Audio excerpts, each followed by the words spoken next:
Hello there, gaming buddies. It's Winter in Finland, making a RPG topic video that I was actually supposed to make before the Star Wars Saga edition review, but better late than never.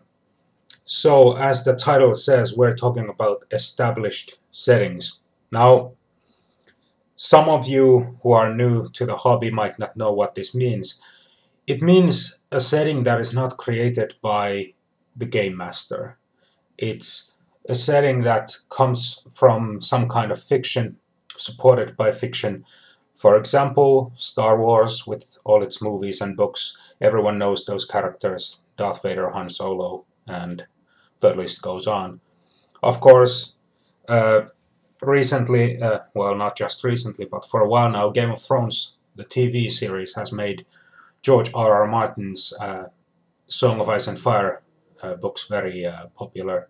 They were popular before, but now they've gone mainstream. But something that's not mainstream, but very well known within the hobby, is a work like Forgotten Realms by Ed Greenwood.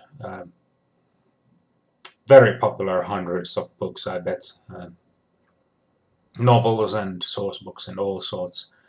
So, there are some good things about running an established setting and some bad things about running an established setting. And I think I'm gonna talk to both game masters and players in the same video because all of these issues touch on both kinds of pen and paper folk. So a good thing is, for example, a newer game master probably benefits from an established setting because the world building is done for you, at least at the macro level. You know, the countries, the religions, the sort of the political outlook, things of that nature, they're done for you. All you have to do is read. And what you do have to write is the micro level, the street level NPCs, the plot, of course, but minor groups, but all of the big movers and shakers are sort of laid out for you so that you have a clear idea of what the world is like. This is also good for the players because a player that is familiar with the setting beforehand, they don't really need to ask that many questions. They know the basics already. Whereas if you're running a homemade setting, uh, you really do have to sort of stop and ask a lot more often as a player, well, is there this in your world? Or is this present in this country that we're now traveling in, or whatever? Uh, if they come across a certain famous group, you really have to explain to them what their characters know about this group. Whereas if you're playing in Forgotten Realms and everyone has read at least some of the fiction, when they come across the Zhentarim or the Hoppers, they already have a pretty good idea of who they're dealing with. So that's good. But this can also be a bit of a problem because a setting that is laid out like this is not very easily changed or altered. You might feel it necessary to change some things to certainly to fit the desires of your players, which is very important, but also to fit your own needs for your story. You might have to change even some of the bigger things. And here it is important to point out to the players that this will be before you even start playing, this will be your version of this setting. That it's the game master that runs the setting, not the other way around. They really have to get this through their heads, because there are, like I talked about in my problem players video long time ago, there are setting lawyers, not just rules lawyers. Setting lawyers are the people who pipe up, like, if you make a mistake describing something in the world that they know better, that, oh no, this group doesn't function like that at all, what are you talking about? Or, oh, we're going into this city, and they start describing the place for you. Those people have to be told that, chill out, it's not going to be like what you read in the novels. It's probably not going to be exactly like what you read in the campaign source book. You will deviate in some fashion, in some parts. So, and this is another thing that is important for the players to understand, is more than ever in playing an established setting, you really have to stop metagaming. You can't use meta knowledge to benefit your characters. This means taking information that you know as a player and using it in character, despite the fact that your character would have no reasonable way of knowing it, having this information. I mean, for example, in Forgotten Realms, there is a reason why there are all those knowledge skills. You know, if you don't have a certain knowledge skill, and it would not be reasonable for your character to know this piece of information, then tough luck. You can't act like you know it. But an established setting, if you alter something, you have to make a note of it, so that there is at least some consistency, so that when the players come back to the thing that you changed, you can go and look exactly what you changed and how, and you know, so that there is no they don't have this jarring moment of, hang on, this is different now. Why is it different? But another thing is that an established setting does have, since it has that fiction, it is good because there is a lot to draw inspiration from, whether you're the player or the game master. You can get all sorts of ideas, even from soundtracks. You know, just listening to the soundtrack when you're drawing up the plot can be very helpful. But the thing I would say, as a player, creating a character, you really can't deviate too far from what the established setting is like.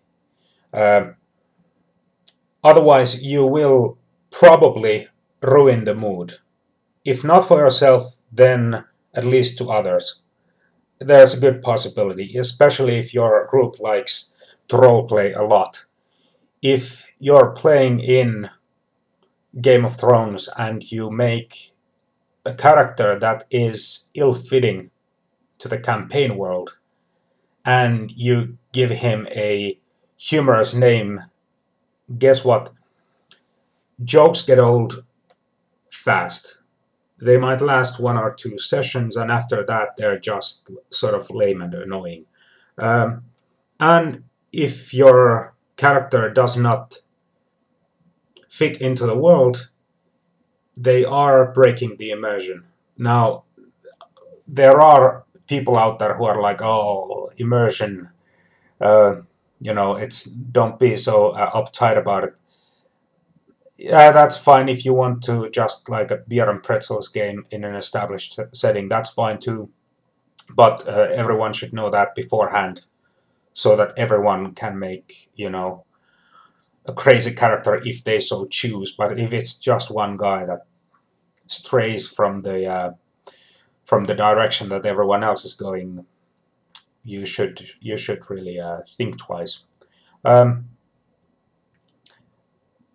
And as for the inspiration part with all the materials, This is also good for the Game Master because there are probably going to be a lot of adventure modules, all sorts of splat books that can help you on your way.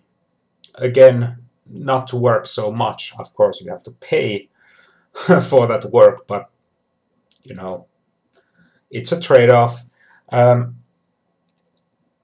than that, you should, as a game master, be very conscious about the fact that you don't have any sort of sacred cows. What I mean by this is that if the setting has certain types of NPCs that are very near and dear to you or some of the players, they should not be unchangeable and indestructible, because that sort of makes the world feel less genuine. Because you can't. A pen and paper role-playing game is not a book. It's not a TV show. You can't run it like that. I mean, when it comes to killing off important NPCs, I guess you can do that if you're running Song of Ice and Fire, where everyone's favorite characters die, just like that. So that's that's okay.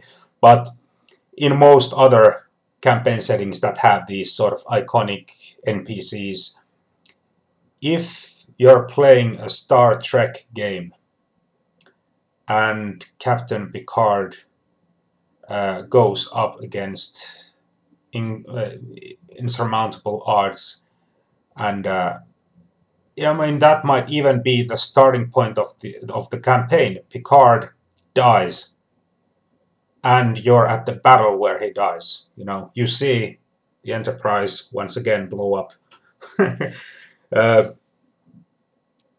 You know, if important NPCs can die, it means that the stakes are high, and it also points out to those players who might be sort of setting lawyers and have that sort of mentality, that you're in it for the player character story, not the author who made this and that book.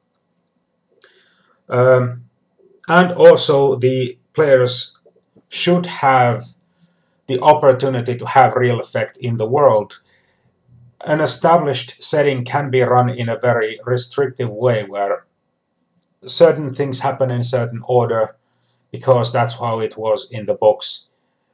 I would recommend straying away from that pre-planned path, because if it's predictable, it's can be very boring. One thing that took an interesting approach to this is Lord of the Rings Online, an MMO. There, it follows the story of the War of the Ring, and your character that you create sort of follows through these. It's called the epic, in that it's not an piece of equipment, legendary piece of equipment. The epic is the story that's separated into books and chapters, and you follow through the events as they happened in the books, but you are an important part of all these events, but you're in the background. But your actions make it possible that Aragorn succeeds in this, and you know, the hobbits survive that, and you get information, you eliminate certain destructive forces, whatever. But yeah, the players have to feel that they are important, that what they do matters, even if it's all sort of familiar to them, this setting and these NPCs. And a final thing that I would say, if you are running an established setting, do avoid this sort of theme park mentality where you just make a plot that leads the characters around the world so that they can visit all these fantastic places and see all these important people walking around. If it's like a sort of scenic tour, basically, instead of a roller coaster, I guess that would be a better way of putting it. You know, they're not going to be impressed if you take them to Rivendell and you describe Rivendell and, oh, you stand uh, on the path that leads above the roaring river and so on, and you describe, and then you look at them like, yes, you are at Rivendell. Some of them might be sort of like, oh, that's nice, but the place in itself is not going to wow them, no matter how many minutes you spend describing it. What matters is what they're there to do, what they can experience in that place. If you start sort of describing to them Lord Elrond and in the distance talking to Lady Galadriel, whatever, they're not going to be impressed. If they get to interact with them in some meaningful way, then they might be interested. But yeah, just some thoughts on running and playing in established settings. I mean, this is a topic that I could go on for another 17 minutes. Wow. But I'm not going to. These are the key points that came to mind a couple of weeks back when I started to plan the Star Wars Saga review. But yeah, hope you found this helpful in some way, informative. If you have any comments on how you've run certain established settings or how you've played in them, then please let me know about your experiences, whether in video or just in the comments below. And thank you for watching, and have a very good day.